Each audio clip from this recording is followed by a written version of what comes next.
aqui. Pastorada no Brasil que acha que é o Papa da igreja, que acha que a última palavra é a dele, a última palavra é de Deus, não é a tua. Gente que fala, eu tenho 50 anos de ministério, tá falando assim, chegou agora, tá falando assim, como se tempo de crente mandasse alguma coisa. Deus não quer saber se você tem 50 anos de ministério, 50 anos na frente da tua igreja, da igreja que você está. Se você tem 50, 100 anos, Deus não quer saber. Tempo de igreja não é garantia. O seu tempo só serve no INSS para você aposentar. Tempo não vale na igreja. O que Deus quer saber é se você está andando certo. Eli tinha muito tempo, caiu da cadeira, quebrou o pescoço e morreu. Sabe o que Deus quer que você entenda? Que não adianta ter 100 anos da igreja, ser um patrimônio na igreja e não ter coroa na glória. Não adianta ser patrimônio tombado na terra e não conhecer os céus pelo lado de dentro. Eu quero que você entenda: o compromisso de Deus não é com convenção. O compromisso de Deus é com quem é convertido, com quem é crente, com quem é salvo.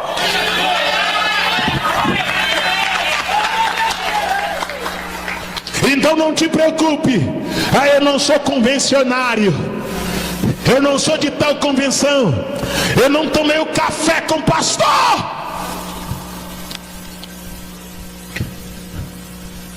Eu não vou generalizar. E não coloque palavras na minha boca que eu não falei, porque essa internet é uma bomba. Você falou daqui, eles deturpam o que você falou. Eu não vou generalizar, mas tem alguns cafés aí que só serve para fazer fofoca, fazer futrico. A pastorada se reúne para exibir carro comprado com dízimo da igreja.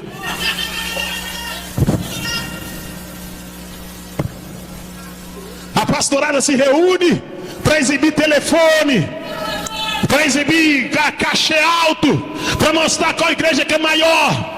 Se reúne para comer fruta, para bater um papo, exibindo seus carros, e não visita quem está caído, não visita quem está na valeta, não entra nos becos, não vai nos barracos, não sobe na viela, não vai no morro. Sabe por quê, irmã? Porque na verdade é gente que quer comer gordura e usar lã da ovelha, não tem compromisso com a ovelha ferida, caída, machucada.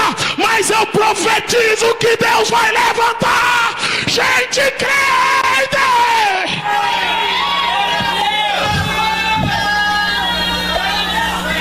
O que adianta? O que adianta? Já estou terminando minha oportunidade, eu prometo. O que adianta ter 6 mil membros e não visitar um? O que adianta o senhor reunir no café com pastores e falar que tem 500 membros, mas não visita um? Fica jogando videogame com teu filho em casa, fica andando no shopping pagando de gatinho, não tem tempo para aconselhar ninguém. O que adianta? É vaidade. Agora escute o que eu vou dizer: a sua vida de Marajá às custas da igreja está acabando.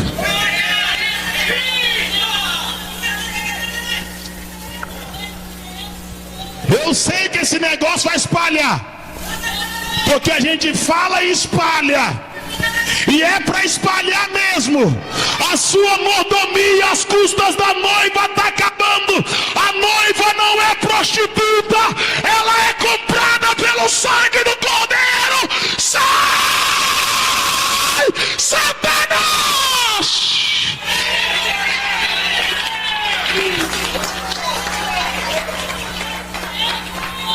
Ninguém fala mais nada. A moça perde a virgindade e continua na igreja quietinha. Transa com o namorado quietinha na igreja. Ninguém fala nada, não tem coragem de falar. Sabe por quê? Para não perder o dízimo. A noiva dorme com o noivo, ninguém fala nada, ó. Sabe por quê? Para não perder o dízimo. A patricinha anda pelada, cascavelando igual uma jiboia dentro da igreja, ninguém fala nada para não perder o dízimo.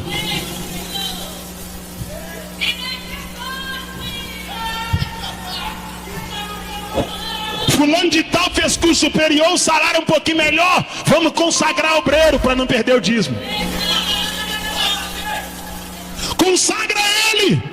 Consagra Ele porque Ele tem um salário bom, porque Ele é deputado, é vereador, porque Ele é presidente da ONG, porque Ele não sei o que, tem influência, tem que colocar na cadeira, tem que consagrar. Só que eu quero que você entenda, Deus não quer saber quanto tem no teu bolso, quantos diplomas tem na tua parede. Deus não quer saber a cor do teu carro, onde você mora, o teu grau de escolaridade. Deus quer saber se você tem vergonha na cara, se você tem pudor, tem temor, tem presença. E se tiver presença, Ele vai te usar. Eu te convido para colocar assim em pé. A igreja brasileira não tem papa, ela não precisa disso. A igreja brasileira funciona, a regra dela, a base é a Bíblia. A Bíblia, ela é a verdade. Quem representa a igreja brasileira é o Senhor Jesus Cristo. Ele é o representante maior, Ele é o pai da igreja, Ele é o cabeça da igreja. Nós vamos mostrar para esse povo aí que Jesus é o dono da igreja. Ele é o dono da igreja, aleluia. Doa quem doer, Jesus é o dono da igreja. Convidem ou não para poder pregar, Jesus é o dono da igreja. Gostem da mensagem ou não, critiquem ou não, Jesus é o dono da igreja. Porque a gente não prega para ter fã-clube, a gente prega porque acredita no arrebatamento.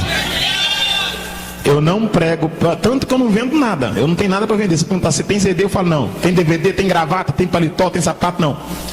Eu digo, eu não sou camelô, eu sou um profeta. Se eu fosse camelô, eu tinha uma banca lá no Oiapoque. Nada contra, eu não vim vender nada, eu vim pregar a palavra. Eu não carrego nada comigo, nada. Eu vim pregar a palavra. Ela é o suficiente. Feche os seus olhos, curva a tua cabeça, por favor. Não tem mais aquele que mata o corpo e depois nada mais pode fazer. Eu vos mostrarei a quem deveis temer. O interessante é que eu tinha parafraseado esse texto com o texto de Hebreus, capítulo 10, versículo de número 29, 30 e 31. Quando diz assim: outra vez o Senhor julgará o seu povo, porque o Senhor não terá por inocente aquele que pisar o sangue do cordeiro. Porque ai daquele que, conhecendo a verdade, extravia-se dela. E ai daquele que profana o espírito da verdade e que pisa com os pés o sangue do cordeiro. E diz o texto: porque horrível coisa é cair nas mãos de um Deus irado, porque outra vez o Senhor julgará o seu povo. Em Hebreus diz que se nós vivemos deliberadamente em pecado, depois de termos conhecido a verdade, já não resta mais sacrifício pelo nosso pecado, mas uma expectativa de ira da parte de Deus para consumir os adversários. Ô irmão, com seus olhos fechados, você já parou para poder pensar nisso? Olha que coisa, olha a seriedade que é ser cristão. Está escrito em Hebreus que se nós vivermos deliberadamente em pecado, depois de conhecermos a verdade, já não resta sacrifício pelo nosso pecado, mas uma expectativa da parte de Deus de ira para consumir os adversários, porque Deus não terá por inocente aquele que profanar o Espírito da verdade. Com seus olhos fechados, sabe o que é profanar o Espírito da verdade? Gente que faz piada com língua estranha, gente que faz piada com profecia, gente que brinca com revelação, gente que brinca com o mover de Deus. Jesus certa vez falou assim: se pecares contra o Pai, tem perdão. Se pecares contra o Filho, tem perdão. Mas se pecares contra o Espírito Santo, não terás perdão. Agora, quando é que Jesus falou isso? E qual é o contexto direto desse texto? Jesus tinha expulsado o demônio de um rapaz de Gadara, e os espíritos entrou nos porcos, e os porcos desceram um despenhadeiro. E alguém falou que ele expulsava demônio porque ele era líder de Beelzebu. Jesus falou: se pecares contra o Pai, tem perdão. Se pecares contra o Filho, tem perdão.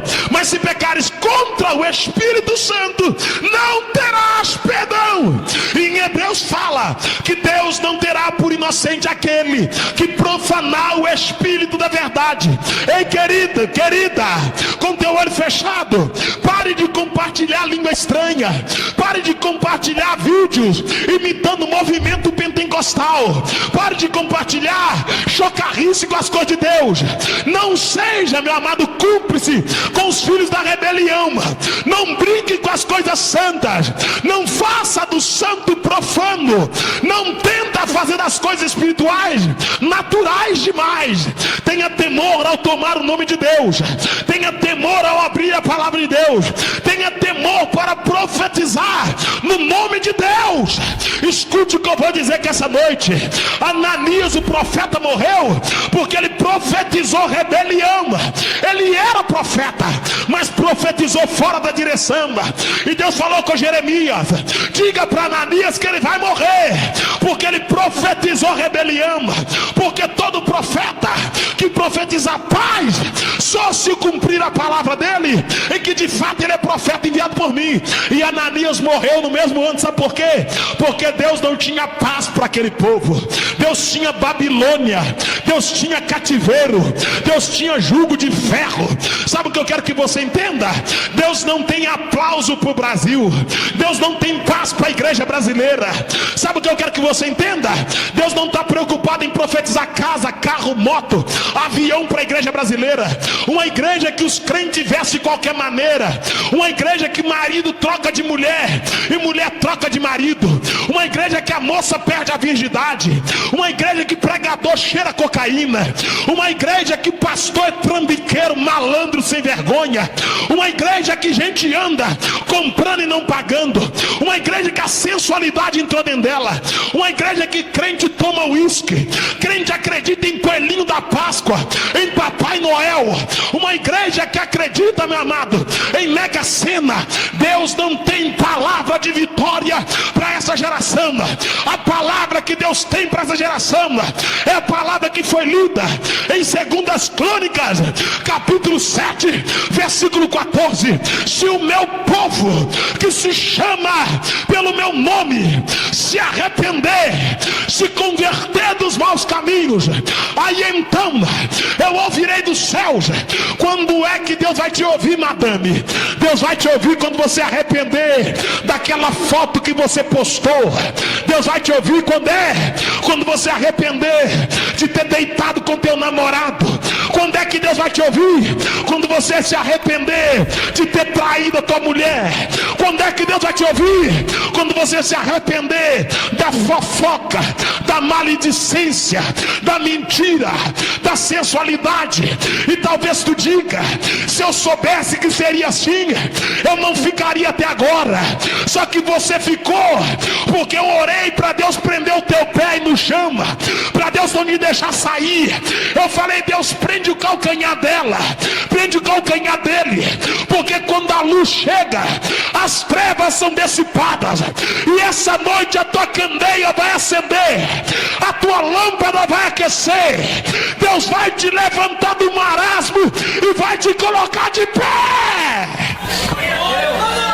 Palavra de Deus para a igreja brasileira: converta. Palavra de Deus para a igreja brasileira: converta. Feche os seus olhos. Rebaraçai. São as minhas últimas mensagens do ano. Eu não sei se o ano que vem estaria uma agenda extensa como a desse ano. E também não sei o que vai acontecer amanhã, porque o dia de amanhã não me pertence. Mas nessas últimas mensagens eu quero dizer o que Deus está me mandando dizer. A palavra dele para a igreja brasileira é: converta. É converta. Eu tenho tido sonhos. Eu dobro o joelho para orar na madrugada e tenho visões da parte de Deus. Eu não digo isso para me engrandecer. Eu sinto o peso da responsabilidade. Eu estou ali em pé esperando. Meu coração acelera, as minhas pernas doem, o meu corpo dói. Eu sinto o peso de pregar o evangelho. Eu sinto o peso de propagar a palavra. Eu estou envelhecendo a cada dia que passa. Os anos para mim parece que passa mais rápido. O peso do evangelho caiu sobre os meus ombros pela misericórdia de Deus.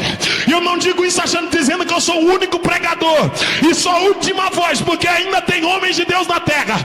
Mas a palavra de Deus para a igreja brasileira é: converta, arrependa, converta. A palavra de Deus para os pastores brasileiros é essa: ora mais, consagra mais, busca mais, se envolva menos com as coisas da terra, seja mais crente.